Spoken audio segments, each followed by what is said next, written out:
What is going on, guys, and welcome to the first episode of the Ginger Thoughts podcast.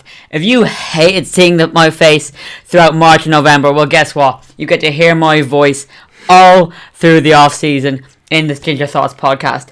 Today is the first episode, and we have the mighty, the one and only, hails from the glorious Sligo, Odhran Johnson.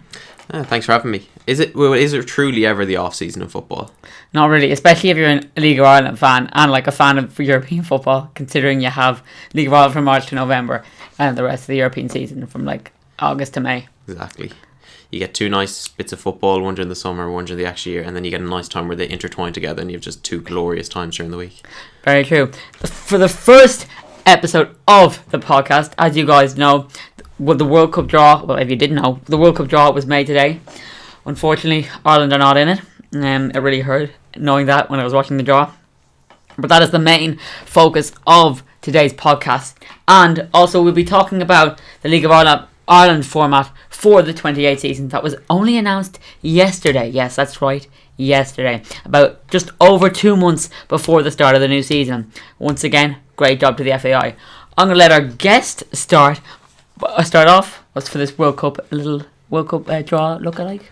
I thought it was good. There's a nice balance between the teams. There's not like one group. I think you can always pick out a group that'll be the group of death, but like at the same time it's not as as biased as it maybe would have been a couple more years. You can just say like that's the group of death. Like I remember it was the USA's one in the last World Cup. I think everyone thought it was in 2014, yeah. USA, Ghana, Portugal and Germany, yeah. That was the group of death back then. Like, but you don't have any overwhelming good teams in the one group either season. Well, for me, you brought up the group of death, so I'm going to give you my group of death now. I think it's Group F. For those of you who don't know who's in Group F, it's Germany, the world champions and Confederation Cup champions, CONCACAF champions, Mexico, Sweden, who had to beat Italy in a playoff. This is the first time Italy had missed out on a World Cup, I think, since 1958, which coincidentally was in Sweden. And we have the mighty South Korea.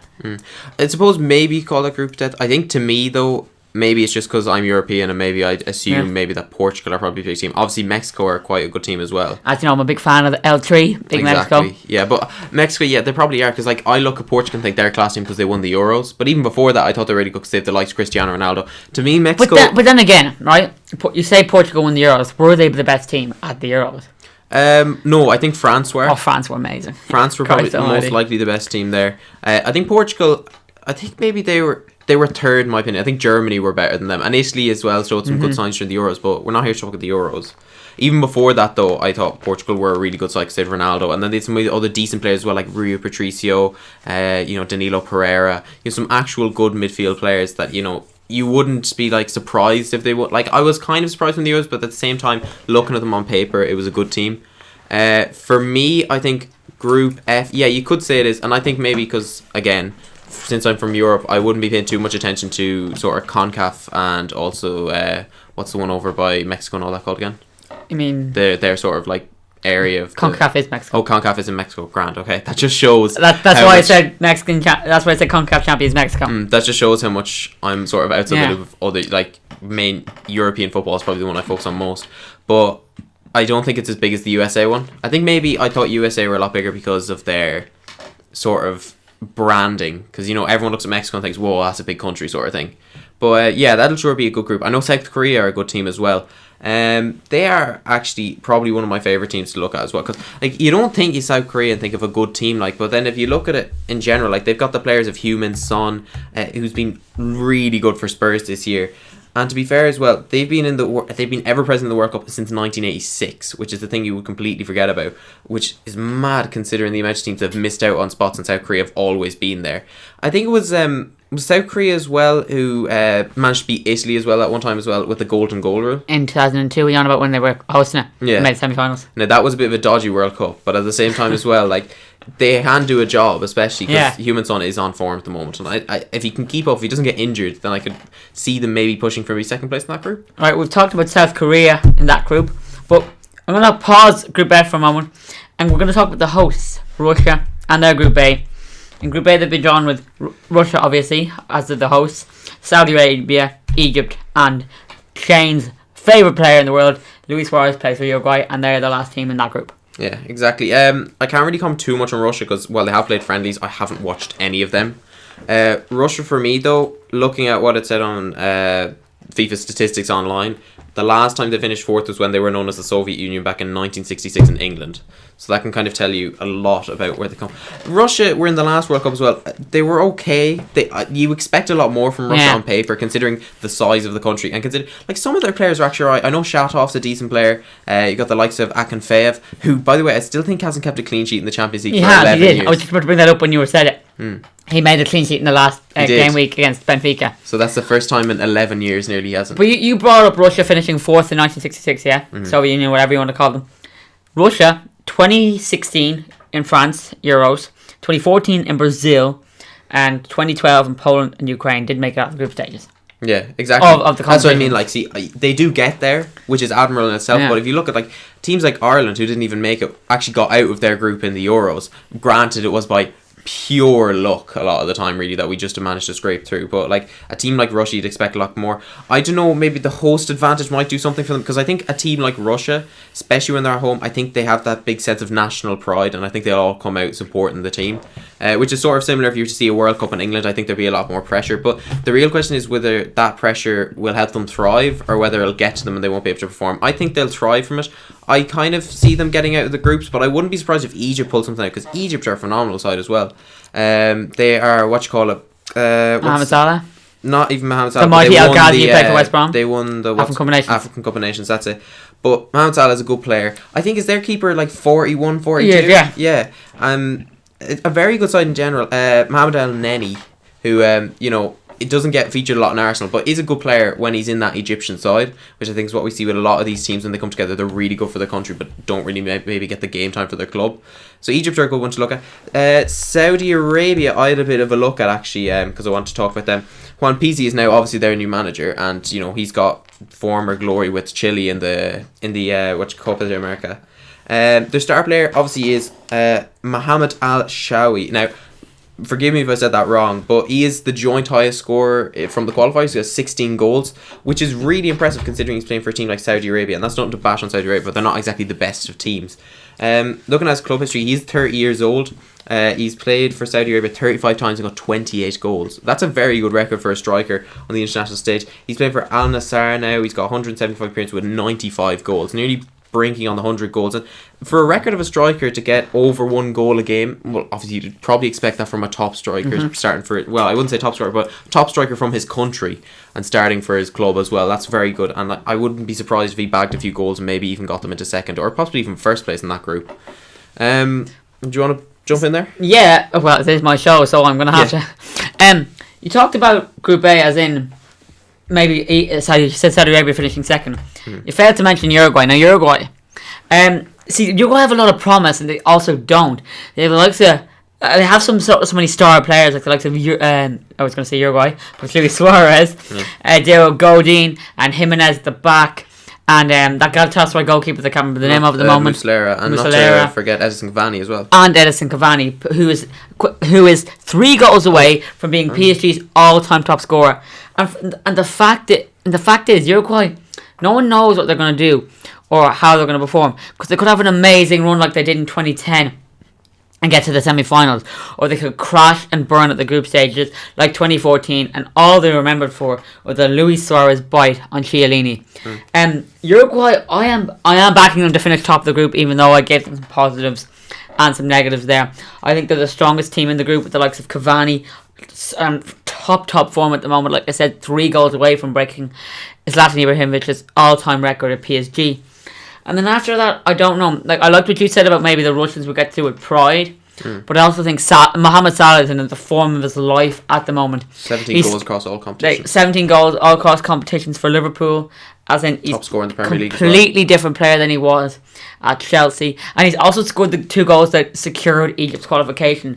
So he's the type of man I think that could carry Egypt out of the group. So for the moment, without seeing any of the squads, any of the injuries that might come, which is probably more than likely for Mohamed Salah because he does play for Liverpool, I am going to go for Uruguay to finish first and Then I'm going to go for Egypt to finish second. Yeah, just a few things I want to jump in there. Uruguay, again, another star player who's actually been good. I've heard good things about this year.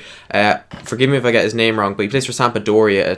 Tolera, I think it is. Okay. Central midfielder. I believe he's been doing quite well considering Sampdoria's position in the Serie A at the moment. But he's another player to look out for as well. In terms of Egypt, I think it's their first qualification since 1990. I think with them actually having won the African Cup of Nations, I think there's a great sense of, again, national pride, which I like to bring back, because that's mainly what Ireland kind of feed off, as national pride and the ability to, you know, get through a passion. And obviously it can only get you so far, but they've got that extra thing. Mohamed Salah, who's top quality player, is I think if I was to compare them to any European side, any European side, I would probably say Wales. They're sort of very similar in that sense, and I think we could see maybe a similar thing if they do get through, that Wales would maybe possibly get to a semi-final if they're that good at the competition themselves. You think Egypt could get to the semi-final of the World Cup? Well, Wales got to the semi-finals of the last World Cup, and yes, you can say But I think you can probably say, Gareth Bale's better. Maybe they have a bit more of a better spine. But I think a lot of it's down to, like, they have won their area's competition of the world. They're the most successful team in Africa. Exactly, yeah. But the thing to forget is, I think a lot of the time people seem to think, I don't know any of those players, so they're not good. But I think actually a lot of people will be surprised of what Egypt can produce. If they don't get through, so what? You've proved me wrong. But if they do get through, then I could honestly see them going to challenge for something like that. So, bold prediction from Odhran Johnson there that Egypt could possibly make a semi-final in the World Cup. Now we're going to have a look at Group B, which contains European champions Portugal, former European champions Spain, my surprise package Morocco, and the Islamic Republic of Iran. Now, people who don't know who Morocco are, what they've done, it's the first time they qualified, I think, in 20 years, right? They didn't concede a goal in qualifying. They had to go to Ivory Coast away at the last day of the season. They didn't even need to win and still won without conceding a goal, winning 2-0. Abdenour scored, and I can't remember who scored the other. I think it was Media Benetia.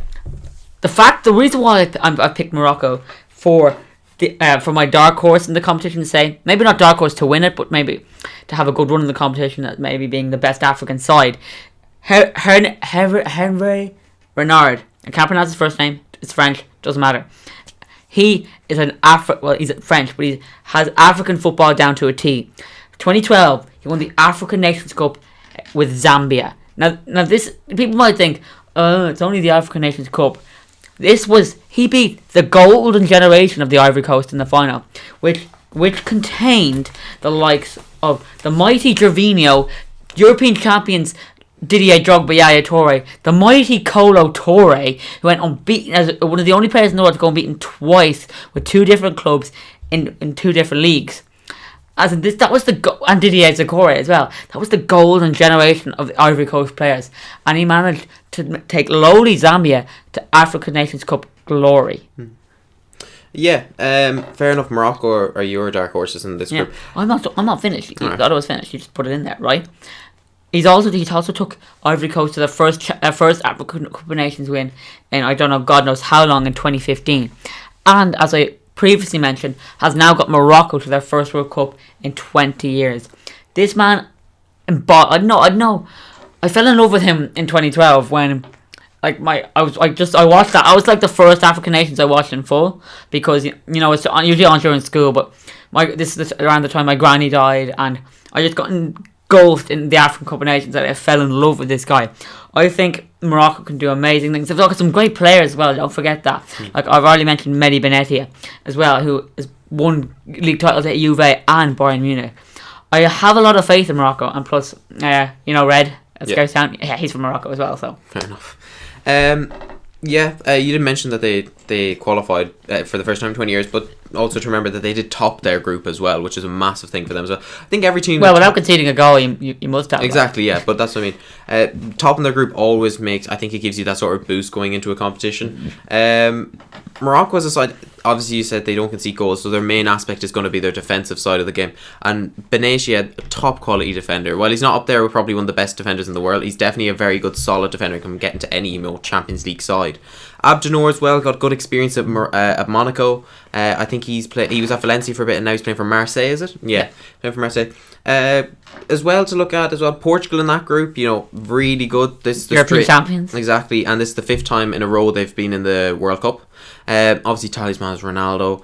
You can't look past the players there of like Quaresma, Nani. You've got the likes of Danilo Pereira. You've got Rui Patricio. Some really good players, and they're just a really attractive side to watch. Portugal also, right? What people might forget is they were second for so long in their group as well, and they literally won nearly every single game, right, except for one game. I think it was away to Switzerland, and they beat Switzerland the last day of the season at home to qualify automatically. So Portugal won nearly, it was 9 out of 10 games in qualifying. So I know the teams were like lesser that they're qualifying against, obviously, but it shows you that maybe the stigma that I know I said Portugal wasn't the best team, but maybe it shows that they still have a lot to give. Because even though they won the Euros, I thought it was a very poor showing, and they slightly played a bit better football in the qualifying campaign for the World Cup. I think something I would kind of say is, like, I thought after their Euros victory, I thought they'd start going on a slow downturn all the way back down. But to be fair to them, while they didn't play the greatest football in the Euros, and they're certainly not playing to the standard they should be now, they are still gradually getting better. And if they can keep improving, maybe with a couple of friendlies up until the actual competition itself, I think they could be a real force in the competition. Spain as well, obviously you can't not La Roja. Yeah, after qualifying for their first World Cup in 1934, gone on to win 2 European titles and 1 World Cup. So obviously you can't say much. They had a bit of a disastrous World Cup in 2014. But I think if you look past that, I think this new side of Spanish players coming through really rejuvenated. You got the likes of David De Gea who's coming goal. Thiago Alcantara, beautiful player to watch play. And they've also got the likes of great experience as well. They've also got the talisman Diego Costa, who isn't getting his game at the moment, but if he can get some game time at Atletico Madrid from January on, I think he could really be a dangerous threat for them as well. And then I think quickly just to brush on Iran as well, the very first team to have qualified from the Asian sort of region to qualify for the World Cup in 2018. I'm not too sure about them. I haven't really seen enough of them to make a judgment on them. But in the last World Cup gave me great joy. Exactly. But as an underdog, by the way, I'm a big fan of the underdog, except when it comes to Chelsea, then I just want them to smash everyone. But I'm a massive underdog fan, love a bit of lower league football. I just have to point that out there since you mentioned Iran. Yeah, grand. On to Group C now. Yeah. This group is slightly paining me a little because the Danes are in it. Oh my god. Bringing up that, I was so watching that group, watching the World Cup draw, right? Knowing we were so close to qualifying, it hurt so much. I was like, oh my god. But then as went on, I got really excited, and now I'm really looking forward to the World Cup, and I've made a ticket account. Fair enough. To buy some tickets. I'm gonna we brought up Denmark. Let's start off with Denmark. Had destroyed Ireland in the playoffs. 5-1 on aggregate. All 5 goals came at the Viva. Eriksson on fire, got a hat trick, and it's on fire for Spurs, obviously. During the qualifying campaign as well, they beat Poland 4-0. As in, and people don't think Denmark are good. Poland are a great side, and that's what people don't realise. And Denmark managed to beat them 4-0. So people who are, I got pissed off at Denmark just for a week afterwards. You know how football fans are after missing out on a World Cup, and it takes some time to get over. Because what people don't realise, what non-football fans don't realise, and what people who claim to be Ireland fans but aren't, don't realise, it's another 4 years. 4 years to qualify for another World Cup. It's a grueling time. They're just like, oh my god. As in, it hurts inside. As we were too young, we've never seen Ireland in a World Cup. And it pains me that we've never seen Ireland in a World Cup. Getting off track. And we've come close twice as well. I think the Danes can put on a show, but they are in there with Peru, Australia and France. And we have to remember, Australia gave the Netherlands and Chile good games in 2014, and are currently the Asian champions. Exactly. So there's a lot of potential with Australia, although Postecoglou has left, and no one really knows who's going to take charge yet. But I'm really looking forward to see both Australia and Denmark play, because Australia, there's always something about Australia that you have a bit of faith in. With the likes of Tim Cahill, Mia Jednak, and Matty Ryan, who's playing really well for Brighton at the moment. I'm really looking forward to see Australia play. And then Denmark have the likes of Christian Eriksen, the Lord himself, Nicholas Bentner, who scored against Ireland somehow. And they also have the snake Casper Michael Annette. And and someone who I really, really hope has a good World Cup for Denmark is Anders Christian, because he's playing a stormer for Chelsea. And the thing is, the thing I love about Anders Christian is he just gets on with his job. Yeah. As in, there's not really something you could pick out about, like, oh, Anders Christian had a great game, or then you might, or like, oh, he had a shit game, and then you see his stats after and you're like, fuck me, that was incredible. Yeah. I think something to notice about Denmark is every player on the team, like, you wouldn't think it looking at Denmark, every player on that team can pass the ball. Like, you haven't got one weak link. Like, say with the likes of England, you have Rio Ferdinand, who isn't brilliant on the ball, and the same with, like, say the likes of Sol Campbell. They would have been more of a rock in the back, you know, clearing up stuff and clearing it. But in terms of this Danish side, like, Kasper Schmeichel has got a great kick on him, like a brilliant pass accuracy, completion rate. You've got the likes of Anders Christensen, who, again, like, there's no beating that Danish side in the air. They're ridiculous up there. Oh fuck, they were giants when we saw them, weren't they? Exactly. Christ almighty. I think they played the Route 1 style of football, but if any team tries to play it against them, they're not going to achieve anything, because it's just so difficult. The best way to try and beat Denmark is to play it along the ground, in my opinion, and then try and get a good break of a goal, because while their centre-backs are good, they're not that quick. The likes of Christensen, obviously a brilliant player, but one of my favourite players watching especially during the qualifiers for Ireland, well, there wasn't really anything good to watch with the qualifiers during Ireland, but if you take out the players that were good in that game, Kajar, their centre-back from Fenerbahce, ridiculous right foot on him. But ridiculous right foot on him. Like, I think in the first game against Ireland, he played this really good over the top through the ball. He can take a monster of a free kick as well. Look up, guys, I encourage you to look up some of Simon Kjær's free kicks. Oh my god. Oh my god. Yeah. But also as well, I think there's a good Sisto, Celta Vigo winger. He's very good as well. I really like the look of him. He was pulling out all sorts of flicks and everything when he was playing against Ireland, which, granted, he was 5-0 up. But at the same time, he's a skillful player. You've got the likes of Christian Eriksen, obviously, he's the main talisman. Obviously, he's their guy who's given permission to free roam. Scored 3 more goals than all of the Irish players in that entire qualifying campaign. And like, I think their only lack is probably a good central forward. I know they've got they've got Bentner, and I can't remember the name. Cornelius, yeah. I think that's their only problem, is lacking of a striker forward. But I think if they can play it through the midfield, I think maybe one of their men, if they can whip it into the box, and I think that's where they'll make that'll be where their strengths are. The only problem I see is the likes of France, I think, are used to playing against sides like that. I was looking forward to talk about Le Bleu. France, honestly, ridiculous. Right? We're getting more into our favourites later on, but France are my favourites for this World Cup. Look at the bulk of their squad, right?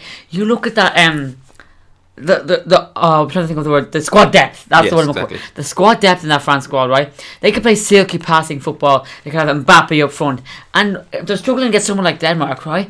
Where they have to play long ball, sticking Giroud. Yeah. Right, and you have to remember, they also have Blasima Tweedy in midfield. They have Lorcan Koscielny at the back. Hugo Lloris is one of the best goalkeepers in the world. If David De Gea and Manuel Neuer didn't exist, Lloris would be the best keeper in the world. He is unbelievable. Well, would you put him ahead of Courtois? Yeah. Okay. I would, yeah, definitely. As in, that's probably, I'm being slightly biased because I hate Courtois. Okay. But I honestly think Lloris is a much better goalkeeper than Courtois, because like, a lot of the time Courtois, except for that 15-16 season, has a better defence in front of them, and Lloris would have to do more, and that's why I prefer Lloris over Courtois. And you also have to look. I know Benjamin Mendy's injured at the moment, but they have Benjamin Mendy, Lavin Kurzawa, 2 unbelievable left backs. Yeah. We're both French. Raphael Varane, who's only young, who'll be there for years to come. And of course, Kylian Mbappe, who is on fire, is playing really well for PSG at the moment. I think he's only got something like 4 goals, but just even being around better players, like the likes of Cavani, Di Maria, and Neymar, will just make him a better player as well. Yeah. And I think he could be one of the stars of the World Cup. And there's so many more French players that that don't even get into the squad, like Thauvin, who is having a fantastic season for Marseille. During the week, Marseille won 3-0, set up 2, scored 1. I am so looking forward to see this French team play this summer. I honestly cannot wait. And obviously you have Griezmann as well. Yeah. I know he's not on form at the moment, but still, that French squad is unbelievable. Like, no one else has squad depth like that French squad, and that is why they're one of my favourites. Yeah, you might say Brazil, but like, sure, like they have Coutinho to back up Willian, as in that's great and all, or Willian to back up Coutinho. But realistically, I think France have the best squad depth out there. They have some of the best players in the world playing at the best clubs in the world. As in, I honestly can't wait. I fucking can't wait. Yeah, I think for me, the 3 teams that really have a good squad depth are definitely France, Germany, and Spain. For me, though, France, an amazing side. You could put out an under-23 squad and they'd still compete well at that World Cup. You have the likes of Areola, who doesn't even get a game, but he's still a top-quality keeper. Well, a top quality. He's a good up-and-coming goalkeeper. Likes of Sidibe, very good right-back. I really like him quite a bit. Kurzawa as well, and also Benjamin Mendy, as you mentioned. Centre-backs, obviously, Varane. And you've got the likes of maybe Koscielny. I think I've grown off a little bit in a few years. He's a good centre-back, not necessarily a leader. We also saw some good signs of Rami from the Euros as well. I thought he came in quite well because they were lacking injuries. Player that a lot of people seem to forget about is Laporte. Or is it Laporte? I think Laporte, for Bilbao. Very good player as well. I like to Bakayoko, who is still fighting to get into that squad, which is bewildering me because that shows how good their team actually is. Got likes of N'Golo Kante, Blaise Matuidi, Nabil Fekir, who's been on form for Lyon this year. He's great. You got the likes, obviously, again of Mbappe, as you mentioned. Players seem to just perform better for France. Like, I think you saw it last Euros where Sissoko played out of his skin. Yeah, and Spurs want to spend like 30 million on him, and I'm shit. Exactly. But you've got the likes then. You've got even Olivier Giroud is an extremely good player for France, and that just shows how good they are. Because Olivier Giroud, I do like him and all, but he's an average enough striker, an average enough Premier League striker for a club. And like he's playing with Arsenal, and people say, "Oh, he had the service." Like you forget, like you've got the supposed one of the best midfielders in the world, Mesut Ozil, playing around him. Alexis Sanchez, who's probably one of the best wingers in the world, and then maybe you can make the argument right wing that it's probably Theo Walcott. But at the same time as well, like I think if he's getting really good service with France, and he's performing well, and I think that's a good backup in case there's they need a second option to Griezmann, because Griezmann's more of that sort of pacey, getting behind sort of player, whereas Giroud's more that target man. Player I think we forgot to talk about as well is Paul Labine Pogba. He's been ridiculous for Manchester United this season. I don't care. People seem to. I think still some people are saying he's well overpriced, but I think at the moment, I think Man United just don't care if he was overpriced. I don't think he was overpriced, to be perfectly honest. I know no player is worth that amount of money, but if you're looking at the players that you can get in the world at the moment, that amount of money for Paul Pogba doesn't seem that bad in the long term of things. The amount of games they're going to get out of him, the amount of trophies he's probably going to end up winning them, and the amount of jerseys they're going to sell and get revenue back from is ridiculous. So for me, I'm really looking forward to seeing how Paul Pogba plays in the international stage. He was all right last in the Euros. I think he played more of a defensive sort of role, so he didn't get more time to free run. But the way he is at Man United, playing that sort of more attacking position, more of the central mid spot, I really look forward to seeing it. I think we'll see maybe one or even two screamers from him at the Euros. Oh, you mean World Cup? Yeah, sorry. Yeah. Okay, now we're gonna have to slightly move on a bit because we're like 27 minutes in, and I want to fit everything into an hour because we also have to talk about the League of Ireland as well. So Group D is up next, which we have Messi's Argentina, everyone's favourite underdog Iceland, Croatia, and your favourite team in the world, the Super Eagles, Nigeria. Exactly. So I'm going to let you take the floor with Nigeria. Well, I looked a bit at Nigeria just to see if I could get some, decent stats. Because I know Nigeria over the last few years, they're not a super team as you'd expect, but they've got some decent players. They are the Super Eagles, though. They are, yes. Their manager, Gernot Rohr, am I saying that right? Rohr? R-O-H-R, I think. I'm not sure how you pronounce it, but he's German anyways. He's a very good manager in the African region. He's managed Gabon, Niger, and Burkina Faso. So he's got the experience with those other teams, and I think he's done quite well. And you look at some of the star players for the team. I think one player's really stood out to me from Nigeria this year. Mikel, exactly. Because he's really settled into that sort of captain role. Like, he is a leader on the pitch. And I know a lot of people... Wait, you're serious about Mikel? Exactly. I was joking. No, I'm not even kidding you. You're going to think this is really fun, but I've actually watched Nigeria twice.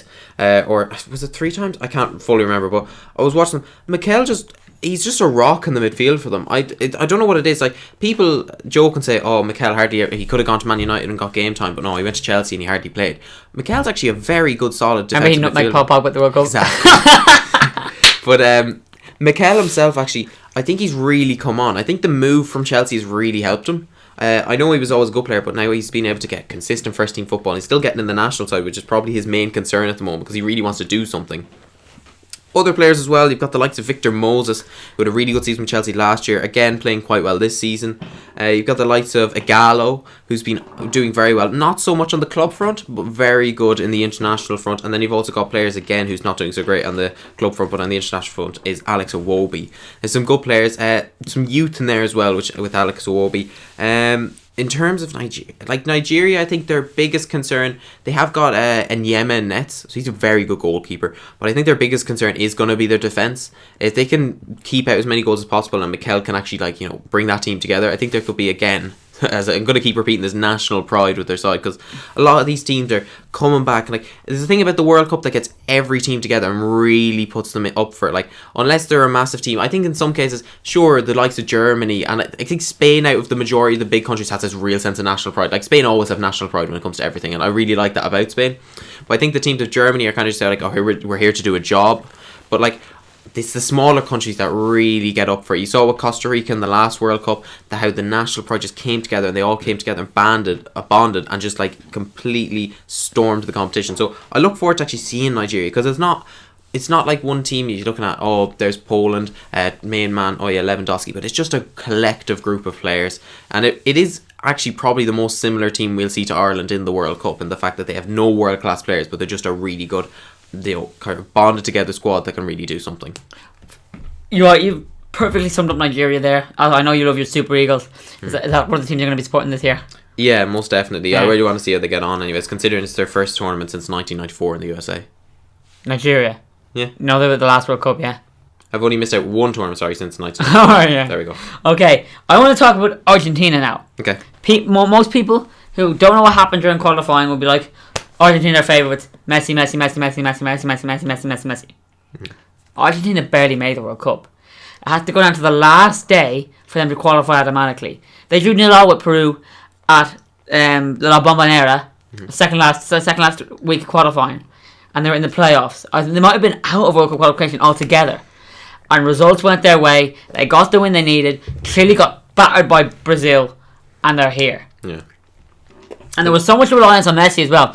Like, there were certain games they didn't win because Messi wasn't playing or Messi wasn't on his form. And I think that's, for me, Argentina are one of those giants that aren't going to do so well. I think they're going to qualify from the group because they've got the likes of Croatia, Iceland and Nigeria, and I think they're all better than them.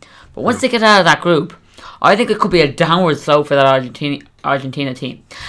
But also, maybe this is the time where Messi finally shines at the World Cup, where he finally puts on those Adidas boots he's always wearing, sticks a couple of free kicks in against Iceland, and then goes on to the next round, sticks a couple of goals in against whoever they play, and then finally emulates Maradona and lifts that Jules Rimet trophy above his head. And I think that's the only way Messi's going to be an international hero in Argentina, or the best player in the world. Yeah. Because people say Messi's better than Maradona, but like the people of Argentina, I'd be the same way if this was Ireland. What's he done for Argentina? He's only done things for a team in Catalonia or Barcelona in Europe. He's never done anything for Argentina. As in, those fans are crazy about their football. Honestly, they're nuts. I wish Ireland was like that about their football. Unfortunately, it's not. But they are crazy about the football. This is Messi's last chance at the World Cup. He's, 29, 30 now? Well, I still think he'll play the next World Cup. It's Lionel Messi. This is the last chance, I think. At winning the World Cup. If he doesn't do it now, it's gone. And I just don't know with Argentina. Well, can I come in for a second? I think no. I think it's a bit premature to say that it's going to be his last chance with World Cup, because we all know Messi can play until he's 40, because he can definitely just drop into a central role. But like, I don't think it's the last chance. People, I think of Messi as like the last of his generation sort of thing. But no, he got likes of Paulo Dybala coming up, and he's a very good player. Like, maybe you can argue that maybe Aguero, I think, has still got one more World Cup in him as well. Yeah, but Aguero and Dybala, no Messi. Like, Messi lifts the crowd. Messi lifts the team up. Mm-hmm. If you were dead and then Messi came along, you're back to life. Like that would literally happen. I know, but to say as well that they can't win the World Cup, like Germany have no players like Messi, but they still did it because they're a really good, solid side. I think Argentina is definitely still able to do it. Argentina, Paulo Dybala, good player. They've got some very good players. Like Nicolas Otamendi, for me, has been playing really well this year, especially for Man City. And as well as a lot of the other players as well. You've got the likes of Rulli, who's a very young Argentine goalkeeper, and I think he could definitely do a lot of it. I think, is he still on loan from Man City? Yeah, people completely forget that he's on loan from Man City, but he's a really good player for Sociedad. And I think Argentina as a whole, while people are saying like this is their last chance, I think a lot of players like Di Maria might end up retiring after this. Well, maybe not retiring, they might play for a bit longer, maybe even one more World Cup, but after that I think they're going to go. I don't think this is their last chance to win a World Cup, and I don't think this is Messi's last chance to win a World Cup. I think they've at least got, if they don't do it next time, or if they don't do it this time, I think that's probably going to be the end for Messi. I don't think he'll be able to get a competition. Right. Next up, we have everyone's favourite underdog, Iceland and Croatia. Right. No one expected to do what Iceland did at the Euros. They're the smallest nation to qualify for a World Cup. Exactly. How are they going to do? And Croatia. Croatia are kind of always hidden away. As in Euro 2012, as in yes, they were knocked out of the group stages, but they played some good football. In 2014, knocked out of the group stages as well, but they, once again, played some good football. And finally, that's built, and they finally got out of the group stages in Euro 2016, and now they are here at Russia 2018. I think Croatia could have a good challenge. As in Argentina, Iceland, Croatia, Nigeria are on this group. My favourites to come out of this group would probably be Argentina and Croatia. Even though I'd love Iceland to cause an upset, I think maybe it's too much for them. But you never know. Iceland, you just don't know after qualifying for the Euros, doing so well. They qualified for the World Cup automatically as well. I have to remember they didn't go through a playoff. They qualified automatically. So anything can happen. I honestly can't wait for the World Cup. Like, even just going through this gets me more and more excited for this World Cup, even though Ireland aren't in it. And I think that's great about the World Cup, that even if your team isn't in it, you get interested. Yeah. I think an integral part for Iceland in the World Cup will be how well does Gylfi Sigurdsson play. Because while he hasn't been on great form for Everton this year, I think that can be completely shoved aside because he's been amazing for Iceland in their qualifying campaign. You look at his record since 2010. For Iceland, he's played 55 times, scored 18 goals. From a central attacking midfielder, for a team that's one of the smallest nations ever qualified for the World Cup, that's an amazing statistic. The smallest nation. Yeah, that's what I said. But then again, right? We're talking about Iceland again. When they came up against France, who were like a top side with top players at top European clubs, the game was 5-2. What happens if they come up against an Argentina and a Messi, which they play in the first game? It'll be an interesting enough game, I think, to say the least. Whether it's one of those games that'll either end in 0-0 or it'll be a massive scoring game. I don't think it's going to be a 1-0 or 2-0. Depending on how well Argentina's defence is. There's always this big saying about Argentina's defence is that either the ball gets by them or the player, never both. So it depends on how well Iceland can step up to the occasion. Sure, getting to a Euros is a big deal, but they have to make the next step now, getting to a World Cup, because there's going to be even more pressure. But again, as I'm going to say every time in this video, national pride is going to come into play. The entire country got behind them last time. It reminded me of Ireland back in the day. Well, it didn't remind me personally, but of the stories that my dad would tell me. Seen, yeah. And even the stories my dad would tell me about how he'd go out to the roads driving. There'd be nobody on the roads, especially. Well, yeah, you did live in Sligo, so like nobody even in Dublin. He was up in Dublin during the time, and nobody was on the roads. Everyone was inside watching the match. Everyone's down at the pub. I think that's going to be the exact same for Iceland as well. Getting that well-established spot in the Euros and it's really announced them onto the international stage, and now even qualifying for the World Cup really makes a statement to FIFA and to the entire world. Right, next up we have we have E, F, G and H, right? Nice. We're going to try speed things up a bit because we are nearly halfway through the first episode of the Ginger Thoughts podcast. So, next up we have Brazil, Switzerland, Costa Rica and Serbia. I'm going to let you take Brazil and Switzerland, and I'm going to take Costa Rica and Serbia. Grand. Brazil, obviously the first team to qualify, technically after Russia, because Russia are already in it, but an amazing side. Neymar, obviously their key talisman. Everyone kind of like went off them after they qualified. They're like, oh, that's grand, they're through. Everyone kind of forgot about them. You know, they smashed like qualifying 10 wins out of 10. 10 wins out of 10. And I'm pretty sure they beat Argentina like 3-0 at one stage. I remember like staying up to watch it. Hat-trick from, I can't remember who, but like Brazil were phenomenal. And they're such a good squad. I'm actually, you know, just Odhran can, you know, tell for you guys, but I actually remember my Seleção jersey at the moment. Exactly. I can't wait to see Brazil. Yeah, the thing is as well, like, they got 10 wins out of 10. That's nothing to laugh about considering the group they were in. The likes of Uruguay, Chile, Argentina in that Paraguay, group. Ecuador, Bolivia. Yeah, and people, even Peru as well, yeah. A very good team as well, who've also qualified for the World Cup. I just think it's an amazing thing to see. Like, it's the best Brazil have been. They have really smashed it out the park. Last time everyone thought Brazil in the World Cup, they're living off Neymar, they're living off the likes of Thiago Silva, and then they got smashed 7-1 by Germany, and everyone thinks, well, they just really rely on this. This time, oh my god, players are stepping up to a T. We even saw it with Paulinho getting his dream move to Barcelona. He has been integral. I think in one game he got a hat-trick. I can't remember who it was against, but I remember him getting a hat-trick for Brazil. Argentina. Exactly. That was who it was on about.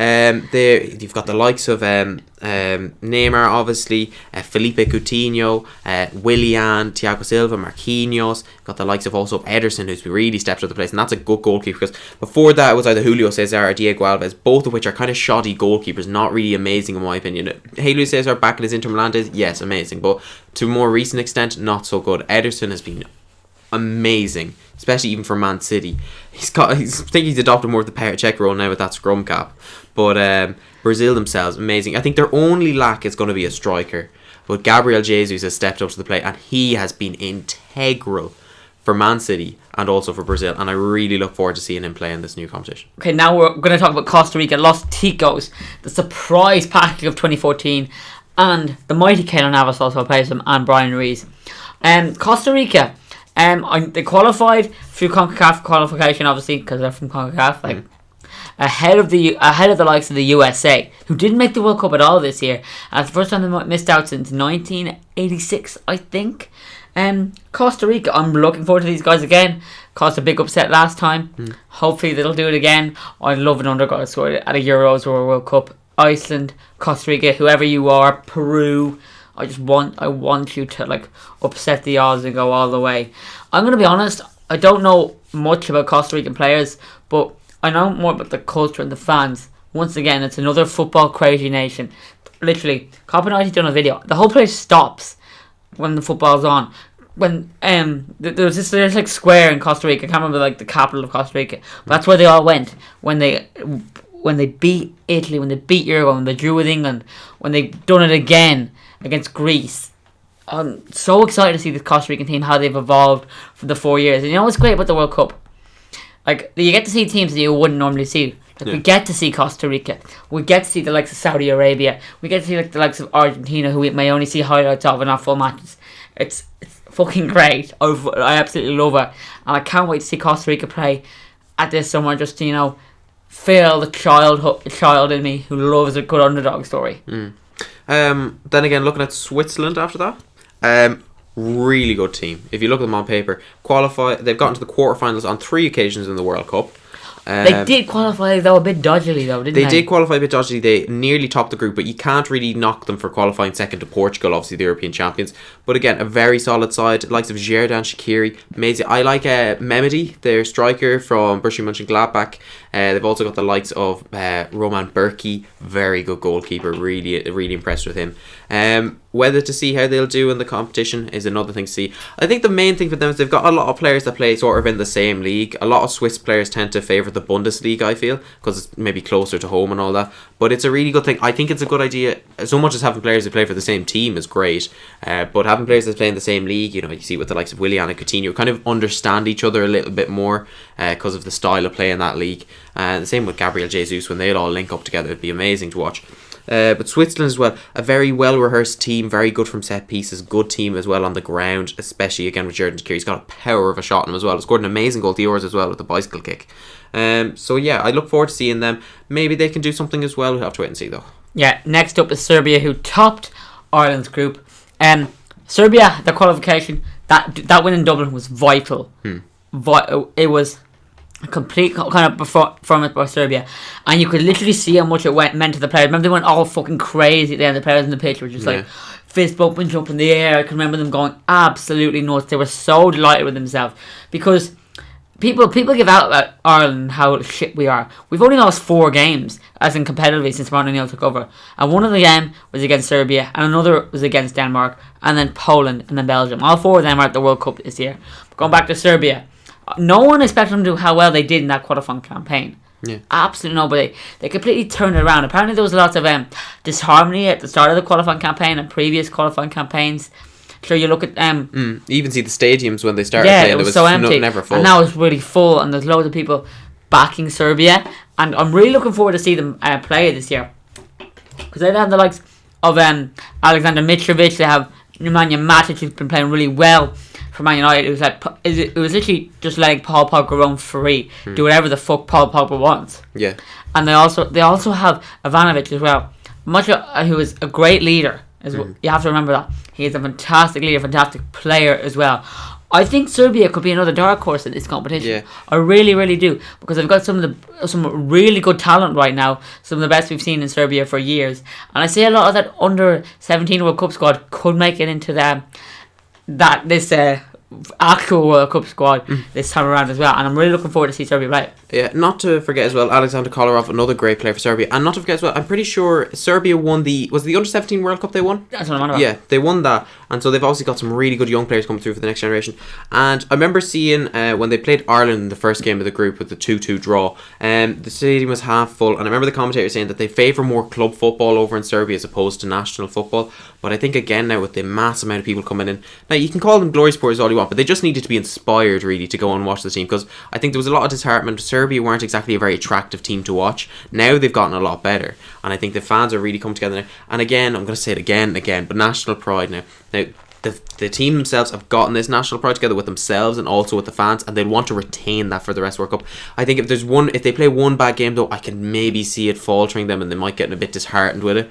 I would like to see them do well, just because while Serbia are a rough team and a bit of a dodgy team at sometimes to play against, I would like to see someone like Serbia do well, just because of what it would mean for the country. Okay, next up, we've already done Group F. That was our group of death that we talked about at the start, with the likes of Germany, Mexico, Sweden, and South Korea. We are on to possibly one of my favourite groups. And no, it's not because England are in it. It's because Tunisia and Panama are in it, along with Belgium. I'm really looking forward to this Tunisia and England game. The reason why, in 1998 they played at the Stade de la Joie in Marseille, and there was riots afterwards. I know what the riots were about, probably something really stupid that some retards from England. I'm not just disrespecting all English fans. I have great times with them when I'm going to Chelsea games, or going to Crystal Palace games, or Brentford games at the Euros. I had a blast with them, as people that know me would know. But just some of the minority are idiots. And that's not just the England fans. Obviously the Tunisia fans have to be blamed as well. I'm pretty sure some of the Tunisia fans went on with knives. So that's just not acceptable. So I want to see what will happen this time around when they play each other. It's the first game for England, it's the first game for Tunisia. Really looking forward to it. But it's the game I'm looking forward to for the whole tournament. Isn't the Mexico game, even though I love L3. It is Panama and Tunisia. It's Panama's first World Cup. Yeah. It's Tunisia's first World Cup since 1998. I can't fucking wait. 1978. 1998. 1978 at Argentina. No. It was the time when they made their first debut, and they were the first ever African team to actually win at a World Cup. So that's a fun fact for you. Tunisia, yeah, good side. To be fair, honest, I'm going to be perfectly honest, I don't know enough about them to make a comment. Panama, on the other hand, now, Panama are my favourite. Oh, yes, I've been waiting for this all podcast. Now, guys, Odhran is going to take the floor for about 3 or 4 minutes talking about a Panamanian legend. Now, Panama as a team in general had a really fun sort of qualifying campaign. It went down to the wire with their 88-minute goal to actually seal the deal to get them to the World Cup. Their manager, Hernan Dario Gomez, is what a name. A Colombian himself, managed Colombia at 1998 World Cup and 2002 World Cup. He's known as the El Boillo, which means the truncheon. So this guy already sounds like a bit of a tank himself. Now, their star player, oh my god, you guys are not going to believe when I tell you this guy. Blas Perez, 36. He is the Panama version of Francesco Totti. An absolute legend. 36, still playing for the national team. Has been playing since 2001 with over 113 appearances, 43 goals. Now, you could maybe say that's a bit dodgy, 43 goals. He has only gotten 11 goals in all qualifying campaigns, but when you consider it's a team like Panama he's playing for, that's quite a decent amount of goal scoring record. So I wouldn't be surprised if he gets a few goals. A former FC Dallas player, if any Americans know of him, played 103 games for Dallas and scored 37 goals. His current team, Municipal, he's only played 7 games at the moment, 3 goals, but it is his national team which I think takes priority for him, and I really can't wait to see him at the World Cup. I hope he bags a few goals as well, because I'd really like to see that. Alright, going back to Tunisia, to be honest I don't know a lot about them either, but they're a team I haven't seen play at the World Cup before. Haven't really seen play at all. And as I said, the last World Cup was in 1998. Obviously, unfortunately, we have to talk about Belgium and England. We can't spend the rest of the podcast talking about Panama and Tunisia, even though I'd fucking love to. So, do you want to take England or Belgium? I'll take either, or I don't mind what you want to go with. I'm going to go for England, okay. Surprisingly. This won't be biased at all. Park that for another podcast. Anyway, England. I still don't like England, but I hate them slightly less. Because now that Gareth Southgate has come in, because he sees the broader picture. He doesn't see England as just Man United, Liverpool, Chelsea, Spurs, Man City and Arsenal. He looks elsewhere. Ruben Loftus-Cheek got called up the other week. Someone else got called up the week, and for the life of me I can't remember who it was. But they did. Jake Livermore's been called up. Solanke got called up. Yeah, Solanke. Jake Livermore plays for fucking West Brom. You would have never seen that under England managers. He's willing to give these other players a chance. Michael Keane as well. And it's great. Michael Keane, when he was at Burnley, got a chance as well. I don't like them. I don't like to see them do well. And yes, they still play boring football. But he's giving players who are good a chance. Yeah. As in, not just their status of a player, their wages, or who they play for. He's giving players who deserve to be there a chance. Like, I guarantee you, if he was in charge at Euro 2016, Jack Wilshere would never have made the fucking squad. Yeah. I think the main thing is, like, people were questioning him, right? About how come Jack Wilshere wasn't named in his squad. Hasn't played. Thank fuck someone has come to that. Jesus Christ. Why do you deserve to be... Like, take Euro 2016, for example, right? Why do you deserve to be in a fucking England squad and you've been in a hospital patient for the whole year, and Danny Drinkwater has just won a league title with fucking Leicester? For God's sake, how come I wasn't in the Ireland squad for like the qualifiers in September? I had a fucking heart attack. Didn't Danny get called up to the England squad in the end? For the Euros, no. He got called up for the provisional squad. Yeah, for the fucking provisional squad. No one wants to be called up for the provisional squad and left fucking out. They want to make the Euro 2016 squad or the World Cup squad, for God's sake. To be fair to Roy Hodgson, I don't like him as a manager at all. I think his decisions are quite ludicrous in some cases. But I can kind of see where he's coming from, because I think he takes it more off the basis not of how they're playing at the moment, but how they played for England in the past. That's a really stupid idea. I know it is, but I'm really I can see where his logic comes from. But I'm also very happy to see where Gareth Southgate has come from, because I like to see players that come in based off their true form in a game. I don't like seeing the normals come in like Wayne Rooney, Joe Hart. But Joe Hart's been muck. I really hope he didn't get picked. I really don't. No, I would really like to see Jack Butland starting nets. That's if he recovers from the injury and starts playing. Like. Exactly, but even still, if he's injured, I still think he'd do it better. Even if he just comes back for the workout, I still think he'd be better than Joe Hart. Even the likes of Jordan Pickford. Poor Everton side this season, but he's been their best player probably. Him and Michael Keane to me, and both of them I think have been let down by the rest of their side. People say, Wayne Rooney's been really good for Everton this year. He's just scored a couple of goals. He's been fine, but he hasn't been great. Like, I definitely look at the defensive side of Everton more and say, wow, Michael Keane and Jordan Pickford are two quality players that could do really well for England.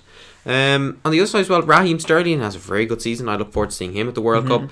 If Daniel Sturridge get called up, I swear to God, he hasn't even been good this year. I think the likes of maybe you need to look at maybe calling up Callum Wilson, who scored a hat-trick last week, and needs to maybe looking at Andre Gray, who's a decent enough player as well up front. Now the thing is, they lack sort of top quality strikers. Obviously they have Harry Kane, but if he gets injured and if they need a second option, I think somebody like Andre Gray. I don't think Jamie Vardy is really cut out for this time around. He was good in the Euros, he got on form and all that, but I just don't think at this time. Other players as well, maybe to notably look at. I'd say Mark Noble should be considered a little bit. I think he's gone. I know he's gone, but I would really like to see him considered.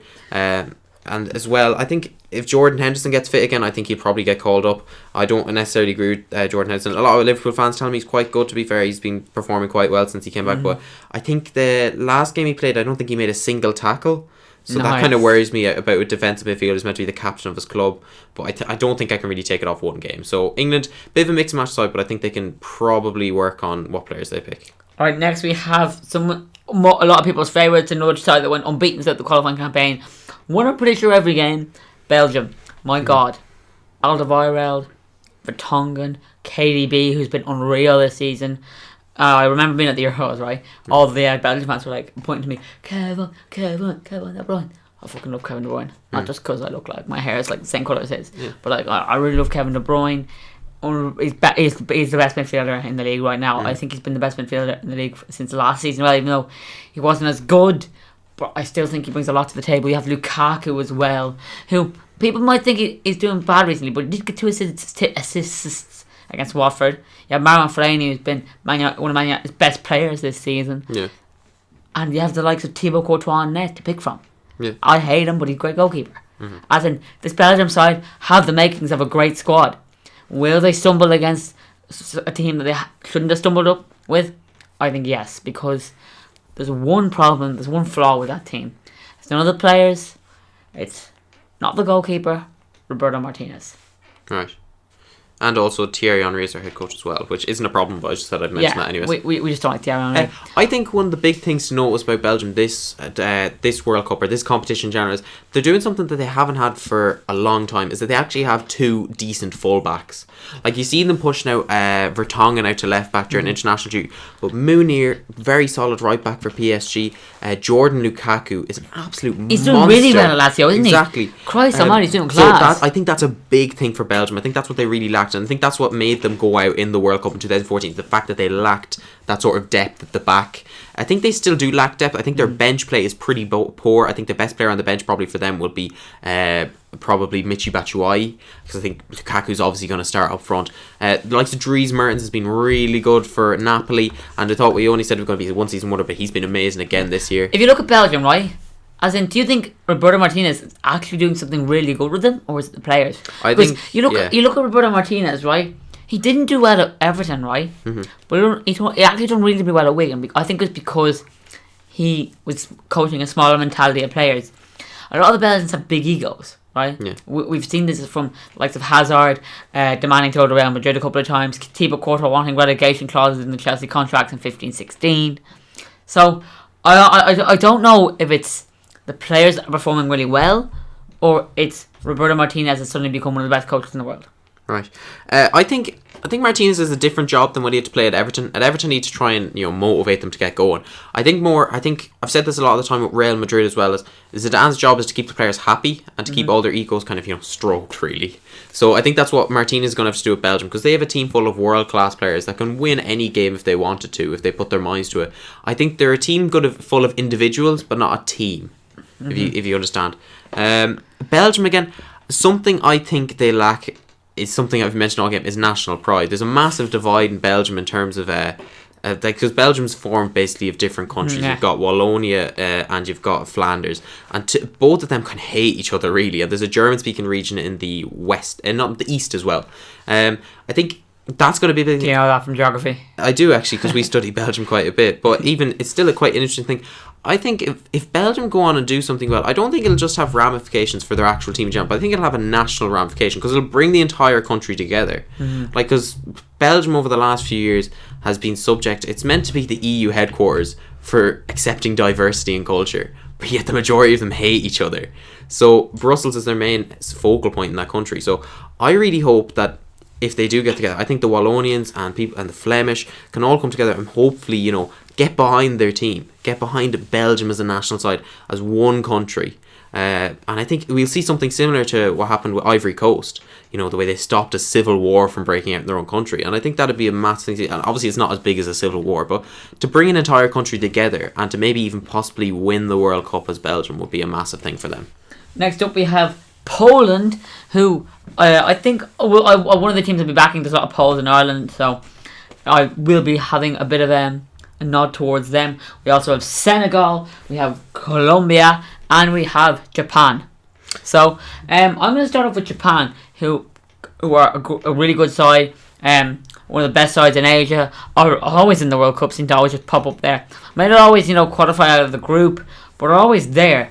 I don't think Japan are going to do well in that group at all. I think they're going to finish bottom along with Senegal. I think both Senegal and Japan will probably get beaten by both Poland and Colombia. If not, I'll be delighted, as I love an underdog. But I think Poland and both Colombia are like the main focuses in this group, because who was your guy from Saudi Arabia mentioned with 16 goals? That would be Mohamed Al-Salawi. Yeah, him and Lewandowski both 16 goals, right? Lewandowski got the most points for Poland, for a team in Europe. You know who was second? Who? James Clean. No joke, that's honest the truth. And Colombia obviously have some great players as well. James Rodriguez. Wait, he wasn't second in the European groups. It was Christian Eriksen. Was it? That must have been checked. Oh, because this was so this was pre-playoffs, Alright. It's pre-playoffs. I should mention that. But yeah, that was these are two teams I'm really looking forward to watch. Poland, this is their first World Cup since 2002 maybe, or since 2006. And then Colombia are just a great side to watch. They were great to watch in 2014. Can't wait to watch them again. Maybe another Colombian star will be born like James was. I just like to point out, for those people who only heard of James at the World Cup, I was watching him before you. Yeah, that's right, I'm a nerd. Football fucking nerd. Anyway, I'm really looking forward to see Poland. I love Poland. Not just because I celebrated them in the fan parks in Paris. Their players are great. You have the likes of Szczesny and Fabianski, Zielinski, who is a great talent at the moment, Błaszczykowski, and of course you have the mighty Robert Lewandowski. So really looking forward to see Poland this summer. And Senegal as well. This is their first World Cup since 2002.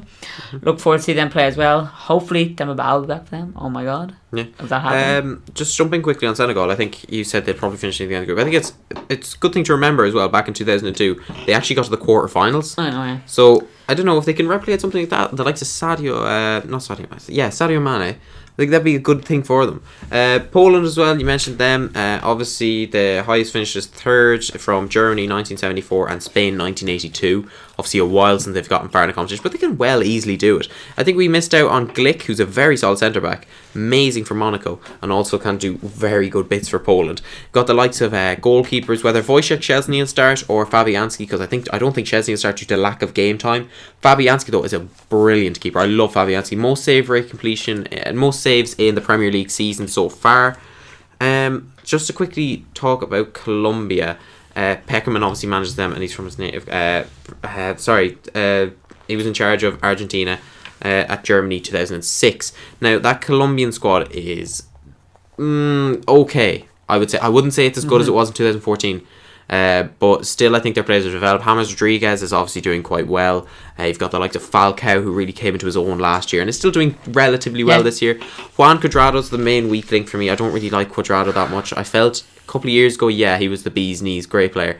But recently, after watching him, especially against that game against Barcelona, he just loses the ball too much, and I think that'll really hurt them. Colombia themselves have got some decent defenders. Fabra, I know, is a good defender. He's been relatively decent this year.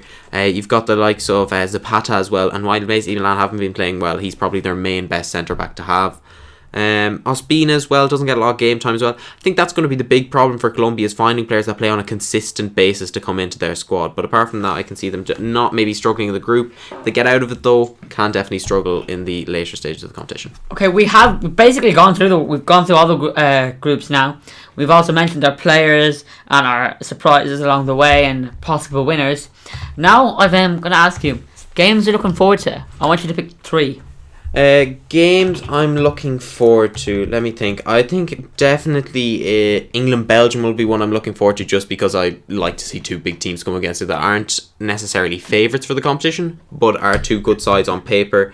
Other games I'd be looking forward to is probably going to be Iceland and Nigeria, just because they're 2 big national sides which I really like to see come together and fight against each other, because you'll really see a lot of passion and pride coming through in that game. And then I think on the other side of it as well, if I was to pick any other game, probably Saudi Arabia and Egypt. That's a bit of a weird one, but I don't know why, because I haven't seen enough of those 2 teams. But I know Egypt are very solid sides. So are Saudi Arabia, obviously just after making their first World Cup debut, as I said, in USA in 1994. I think it's going to be a big thing for them, because obviously I know Saudi Arabia aren't Qatar, but their competition is going to be fairly close to them next time. So I think maybe they'll want to get a good basis and push on maybe in the next competition, but it'll be good to see how they play. Alright, I've gone for a couple of random ones. I've gone for my mighty Mexico against Sweden. I've gone for, obviously I said Panama and Tunisia, who I'm pretty sure played right after the leaving cert, so hopefully fingers crossed. And I've also gone for France and Australia. They're my 3 games I'm looking forward to. Now that our World Cup is done, we're nearly at the end of the show. But before I want to go, I want to talk about the announcement for the new League of Ireland season in 2018. Now, for those of you who don't know, right, the league here is a bit of a mess. Things don't get organised until, say, really late on in life. For example, I'm going to give you an example, right? The whole, for every year, if you're a follower of the Championship or League 2, how many promotions processes are going to be and how the league season is going to work. How many games you're going to play. No, they don't do that here in Ireland. Here's what's happening in the First Division next year regarding playoffs. Fourth will play third. The winner of that will play second. And then the winner of that will play the second last team in the Premier Division. Bottom of the Premier Division will go down automatically. And first in the Premier Division will go up automatically. In the First Division will start on the 23rd, playing each other 3 times, which will accumulate to 27 games, right? Now, these are players that are part-time, right? And this was only decided Thursday. Today's Friday, for those of you who don't know, if you're listening a week later, 2 weeks later. Friday the 1st, I think. Today is Friday the 1st of December. That is nuts. Teams need to decide what players they're going to get, how much money they're going to have, how many fucking games they're going to play in the fucking season. Jesus Christ. We need someone at the top of the FAI who's just going to, as I always mention about certain things I'm really passionate about, rather than by the fucking balls and get it fucking sorted. For God's sake, as in, yes, it was rumoured and like more than likely going to happen, but it was only decided as well that 36 games are going to be played in the Premier Division, which is accumulating to everyone playing each other 4 times. But my God, why does it take this long to decide when things should be about 2.5 months before the season starts? That is so unprofessional. You know what? I love the League of Ireland with a passion. I follow balls up and down the country. But you can see why so many people shit on the league. They fuck on it. They disregard it as a piece of crap. Because it's so unprofessional, so unorganised. And people want us to improve. The FAI, whoever's running it next season, whoever's running it from now on, need to get their fucking act together. Because it is ridiculous that you have to wait, say, 2.5 months before, like, organising how your season, how your league is going to run. As in, you don't just go, and last year as well, they decided, like, a couple of weeks before the season, that we're going to have a 10-team league in 2018, which meant 3 teams are going down from the Premier Division. This was after teams had budgeted, this teams after players had been signed, had basically organised their squad for the season, thinking, oh, we're going to finish third last, it'll be grand. Or on the first division, we can go to maybe qualify to the Premiership to a playoff spot. No, fucked up everything. Year on year, this keeps happening, and I'm fucking sick of it. I really, really am. I think one thing to really remember, I think obviously I get why you're angry, but at the same time you have to remember as well that this isn't a professional league. As much as the Premier Division is the foothold and the basis for a lot of Irish talents that come through, it's not as professional as many other leagues. Yeah, it's 2 months before, which is kind of frustrating, but at the same time as well, like, there's a lot of things the FAI have to go through. They have to get teams finalised on the idea. They need to get everyone to agree to it, and especially with the teams in the second division as well, who are part-time, they need to make sure their players are actually available for those times and those days. It's so much as Sunday League, the way you need to make sure you have enough players to actually play on the weekend. You need to have their players. You know what, that is why they were waiting in the first division, because in the first division they couldn't have a 36 game season because there'd be too many midweek games. Or being part-time players, they'll have jobs that they have to go to, so they wouldn't be able to make the games. That is why it's so frustrating, because they should be thinking of the players, the fans, the clubs. It is so stupid. And I know you're saying it's not professional, but the league apparently has ambitions to, grow. I know, but you can't really blame the FAI for not knowing how the players' work time is going to come in. Like, that's not the point I'm making. No, I'm making the point that things need to be decided earlier. But the thing is, they can't decide earlier because people need to work out their own work schedules, because nobody knows what times and days they're going to be working 2 months in advance. So they have to organise all this stuff in advance. So you can't start something until everyone is 100% sure they'll be able to compete. The thing about it is, if it was the Premier League and the second division, yeah, sure, I'd be angry with you. But at the same time, I can also understand from the FAI's point of view, and I am by no means a big fan of the FAI. I don't like John Delaney at all. I think his under-budgeting of the League of Ireland is disgusting, considering how much he says he's trying to pump into it and how much he's trying to, get the League of Ireland off its feet. Because it is the breeding place of majority of Irish players. And you look at the likes of, even the Welsh League is run better than the Irish League, and it's not even considered as big of a league as the Irish League. You look at the players that came out of the Welsh League that go on to move to England and actually become great things like Gareth Bale and Ashley Williams. But you need to actually look at the idea that Ireland now is still a semi-professional country, and yes, I think it needs a big backer to come in. I don't think the FAI are going to solely be able to do it on their own, because yes, they get their money from the League of Ireland tickets, and yes, John Delaney's on a massive salary, but there's there's nothing that I'm going to think that John Delaney's never going to take a pay cut. None of the rest of the people in the FAI are going to take a pay cut. Majority of people who actually work in the FAI are there nearly on a voluntary basis majority of the time. Majority of people that work there anyways, on the outskirts of it, sort of, are on there in a voluntary time. They get their money off the badges, they get the money off everything, but a lot of the time I think a lot of their money goes into spending on keeping the stadium running, because the Aviva is a massive stadium. Yes, they get the money from the tickets, but I think the amount of games they get in there can't just be decided on that, especially when they're sharing it with the rugby team as well. I know why you're frustrated, and I understand it, but I don't think you can fully blame the FAI for being unprofessional when it is an unprofessional league. Guys, you've heard me and Arjun's thoughts on this situation. You've heard our thoughts on the World Cup. That is it for this week's show, for the first show of Ginger Thoughts. If you have any ginger thoughts about the World Cup or any blonde thoughts about what we talked about the League of Ireland, I want you to leave your comments down below. I want you to talk about who your favourites are for the World Cup, who you'll be supporting and why.